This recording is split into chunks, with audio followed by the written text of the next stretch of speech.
5월 9일 새벽 예배를 시작하겠습니다. 다 함께 사도신경으로 우리의 신앙을 고백하시겠습니다. 나는 전능하신 아버지 하나님, 천지의 창조주를 믿습니다.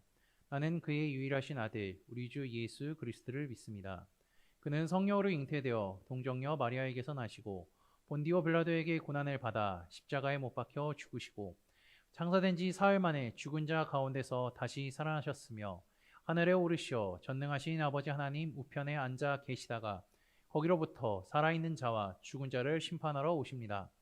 나는 성령을 믿으며 거룩한 공교회와 성도의 교제와 죄를 용서받는 것과 몸의 부활과 영생을 믿습니다. 아멘. 다 함께 찬송가 220장 찬송하시겠습니다.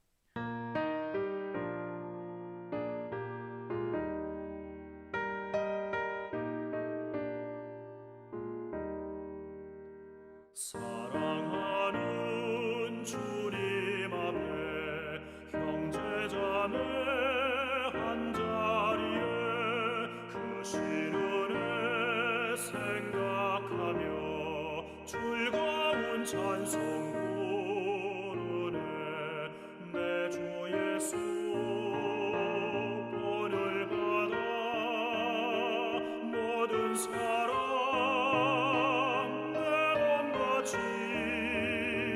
환난 근심 위로하고 진심으로 사랑하세. 사랑하는 주님 앞에 온갖 충성 다 바쳐서 괴로우나 즐거우나 주님만 힘써 섬기네. 우리 주님 거룩한 손 제자들의 어르시사 남 섬기는 종의 도를 몸소에게 보이셨네. 사랑하는 주님 예수 같은 주로 섬기다니 한 피마다 한 몸이룬 형제여 친구들이여 한 몸같이 친밀하고 마음으로 하나 되어 우리 주님 크신 뜻을 지성으로 준행하세. 오늘 우리에게 주시는 하나님의 말씀은 사도행전 4장 32절에서 5장 12절까지 말씀입니다. 말씀을 제가 봉독해 드리도록 하겠습니다. 믿는 무리가 한 마음과 한 뜻이 되어 모든 물건을 서로 통용하고 자기 재물을 조금이라도 자기 것이라 하는 이가 하나도 없더라. 사도들이 큰 권능으로 주 예수의 부활을 증언하니 무리가 큰 은혜를 받아 그 중에 가난한 사람이 없으니 이는 밭과 집 있는 자를 팔아 그 판 것의 값을 가져다가 사도들의 발 앞에 두매 그들이 각 사람의 필요를 따라 나누어 줌이라. 그보로에서 난 레이족 사람이 있으니 이름은 요셉이라. 사도들이 일컬어 바나바라 번역하면 위로의 아들이라 하니 그가 밭이 있음에 팔아 그 값을 가지고 사도들의 발 앞에 두니라. 5장 1절입니다. 아나니아라 하는 사람이 그의 아내 삽비라와 더불어 소유를 팔아 그 값에서 얼마를 감춤해 그 아내도 알더라. 얼마만 가져다가 사도들의 발 앞에 두니 베드로가 이르되 아나니아야 어찌하여 사탄이 내 마음에 가득하여 내가 성령을 속이고 땅값 얼마를 감추었느냐. 땅이 그대로 있을 때에는 내 땅이 아니며 판 후에도 내 마음대로 할 수가 없더냐. 어찌하여 이 일을 내 마음에 두었느냐. 사람에게 거짓말한 것이 아니오 하나님께로다. 아나니아가 이 말을 듣고 엎드려져 혼이 떠나니 이 일을 듣는 사람이 다 크게 두려워하였더라. 젊은 사람들이 일어나 시신을 싸서 메고 나가 장사하니라. 3시간쯤 지나 그의 아내가 그 일어난 일을 알지 못하고 들어오니 베드로가 이르되 그 땅 판값이 이것뿐이냐 내게 말하라 하니 이르되 예 이것뿐이라 하더라. 베드로가 이르되 너희가 어찌하여 함께 꾀하여 주의 영을 시험하러 하느냐. 보라, 내 남편을 장사하고 오는 사람들의 발이 문 앞에 이르렀으니 또 너를 메어 내가 이라 하니, 곧 그가 베드로의 발 앞에 엎드려져 혼이 떠나는지라. 젊은 사람들이 들어와 죽은 것을 보고 메어다가 그의 남편 곁에 장사하니 온 교회와 이 일을 듣는 사람들이 다 크게 두려워하니라. 아멘. 초대교회 성도들이 한 마음과 한 뜻을 이루어 물건을 통용하고 각자의 재물을 팔아 함께 나누는 자발적이고 이상적인 공동체의 모습을 보여줍니다.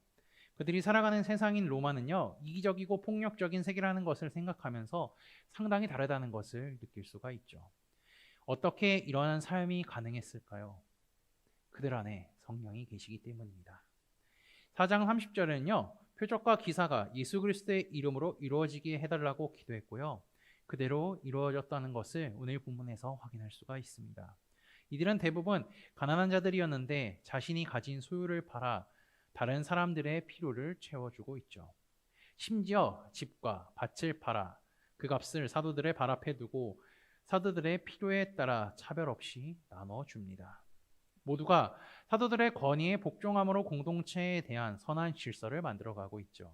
모든 행위는요, 공동체의 내적 연함을 목적하며 궁극적으로는 외적 증언의 사역을 하고 있는 셈입니다.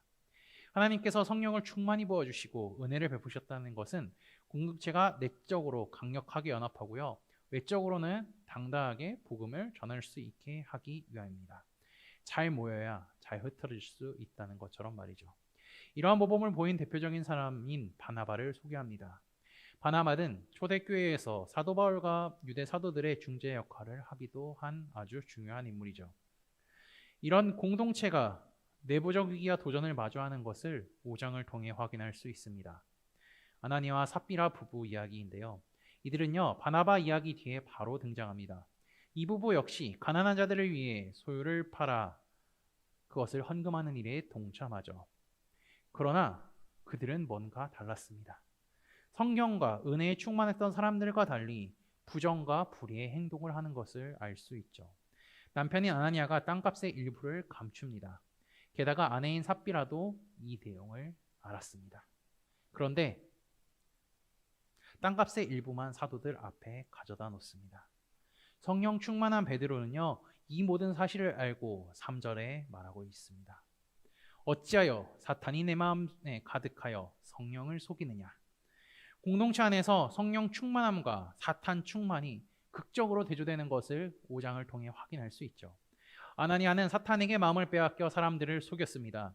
그의 행동은 하나님께 거짓을 행한 것과 같죠.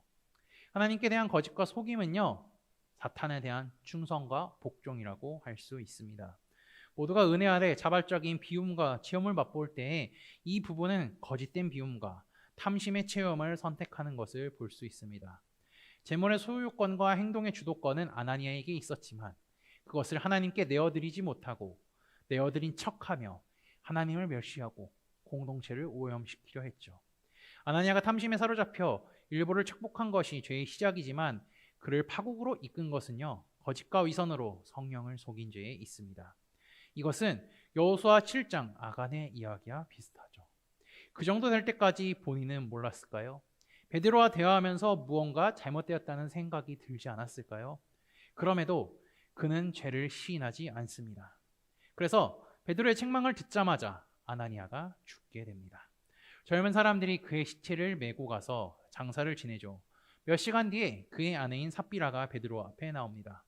베드로는 아나니아에게 물었던 것처럼 삽비라에게도 묻죠. 땅을 판 값이 그것뿐인가? 삽비라는 그렇다고 대답합니다. 아나니아의 마음속에 가득한 사탄이 삽비라의 마음에도 가득하게 된 거죠. 베드로는 아나니아와 삽비라를 한 몸으로 보고요, 그들이 함께 성령을 속이고 있다고 지적합니다. 그리고 삽비라의 죽음을 바로 선언하죠. 베드로의 말이 끝나자마자 삽비라도 죽습니다. 이로 인해 온 교회와 모든 사람들이 다 크게 두려워하였다고 하죠. 공동체 안에서 펼쳐진 사도들의 표적과 기사에 많은 사람들이 놀랍니다. 모든 죄가 이처럼 즉각적인 심판이 주어진다면요, 살아남을 수 있는 사람들이 있을까요? 없습니다. 근데 왜 이런 사건이 성경 말씀에 기록되어 있는지는 전체적인 상황을 봐야 이해할 수가 있습니다. 성령 충만한 공동체가 형성되는 과정에서 꼭 필요했던 거룩과 순결이 도전받는 상황이 오늘 본문에 있었던 것이죠.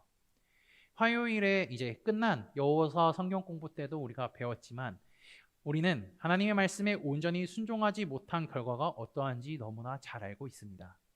순종하면 승리를 주시지만 불순종하면 패배를 주시는 분이 바로 하나님이라는 것을요.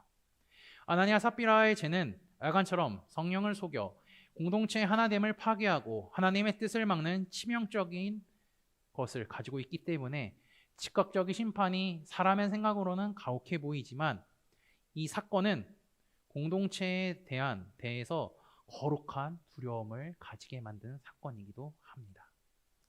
아나니아와 삽비라는 초대교회 공동체 안에서 많은 사람들이 자발적으로 내는 헌금을 보고요, 그 사람들의 평가를 들었을 것입니다. 그렇기에 이 부부는 사람에게 좋게 보이기 위하여서 성령을 속이고 사람들을 속이고 하나님을 속이려는 행동을 하려고 했던 것이죠. 초대교회의 성령의 역사가 더 일어나는 상황에 사탄은요, 이 부부를 이용해 공동체를 무너뜨리려고 하지만 하나님께서는 성령 충만한 베드로를 통해 이것을 막으시죠. 죄는 이처럼 매우 무섭습니다.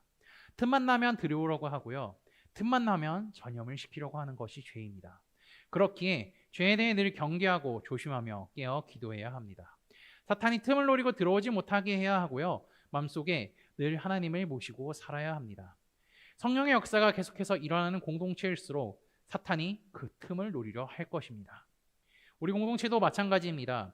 하나님의 말씀을 믿고 배우고 복음을 전하는 일에 힘쓰려 할수록 사탄은 우리를 죄에 빠지게 넘어뜨리게 할 것입니다. 오늘 초대교회에 있었던 큰 일을 기억하시며 날마다 깨어서 기도하고 말씀에 순종하며 살아가는 코너스톤 공동체가 되시기를 주님의 이름으로 축복합니다. 다 함께 찬송가 302장 찬양하시겠습니다. 내 주 하나님 넓고 큰 은혜는 저 큰 바다보다 깊다. 너도 다 주를 길러 깊은 데로 저 한가운데 가보라. 언덕을 따라서 창가에 배 띄워 내 주 예수 은혜의 바다로 내 맘 건져가라. 왜 너 인생은 언제나 거기서 저 큰 바다 물결 보고 그 밑 모르는 깊은 바다 속을 한번 헤아려 한번아. 언덕을 따라서 창가에 배 띄워 내 주 예수 은혜의 바다로 내 맘 건져가라. 많은 사람이 얕은 물가에서 저 큰 바다 가려다가 찰싹거리는 작은 바다 보고 마음 약하여 못 가네. 언덕을 따라서 창가에 배 띄워 내 주 예수 은혜의 바다로 내 맘 건져가라. 자고 가거라 이제 곧 가거라 저 큰 은혜 바다 향해. 자고 내 너를 저 깊은 데로 가라 망망한 바다로. 언덕을 따라서 창가에 배 띄워 내 주 예수 은혜의 바다로 내 맘 건져가라.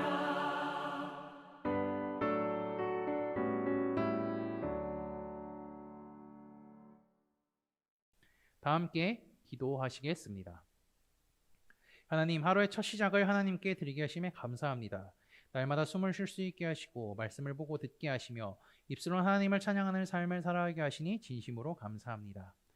하나님의 말씀을 통해 내 영혼이 새롭게 되며 말씀의 기쁜 뜻을 깨닫는 하루가 되게 하옵소서. 복음을 통해 우리를 복음이 빚진 자가 되게 하셨음을 기억하게 하시고 복음에 합당한 열매를 맺게 하옵소서. 사랑하는 나의 가족, 친척들을 위해 기도합니다. 같이 신앙생활하고 있는 가족들에게는 굳건한 믿음과 하나님을 더욱 사랑하게 하시고 말씀에 순종하는 삶을 살아가게 하옵소서. 혹 믿지 않는 가족들이 있다면 나를 통하여 복음이 전해지게 하시고 복음의 역사를 통해 믿지 않는 나의 가족과 친척이 구원받는 역사가 일어나게 인도하여 주옵소서. 질병으로 아파하는 가족과 코너스톤 형제자매들을 위해 기도합니다. 하나님의 치유 역사를 경험하게 하시고 아픔과 질병을 치유하여 주옵소서. 아픔과 고통으로 인해 좌절하고 넘어지는 것이 아니라 날마다 우리의 손을 붙잡고 나를 위해 중보해 주시는 주님을 기억하며 아픈 것이 회복되도록 역사하여 주옵소서. 그리고 하나님의 치유의 역사를 간증하는 우리 공동체가 되게 하옵소서. 우리의 삶의 주인 되시고 목자 되신 예수 그리스도의 이름으로 기도합니다. 아멘. 이 시간 합심으로 기도할 제목들을 나눕니다.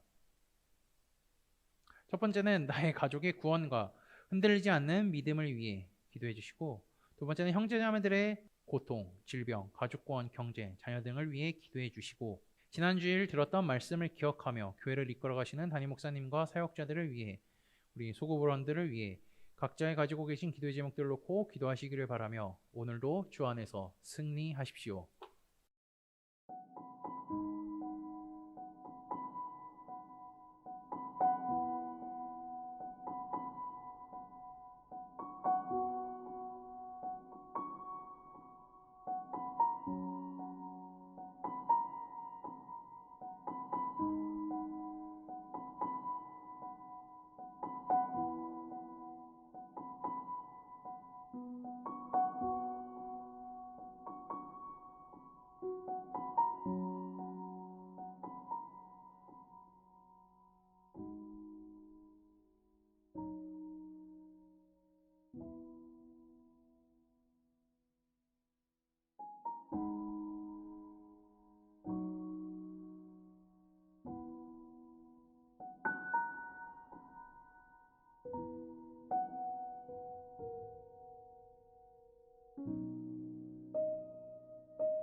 내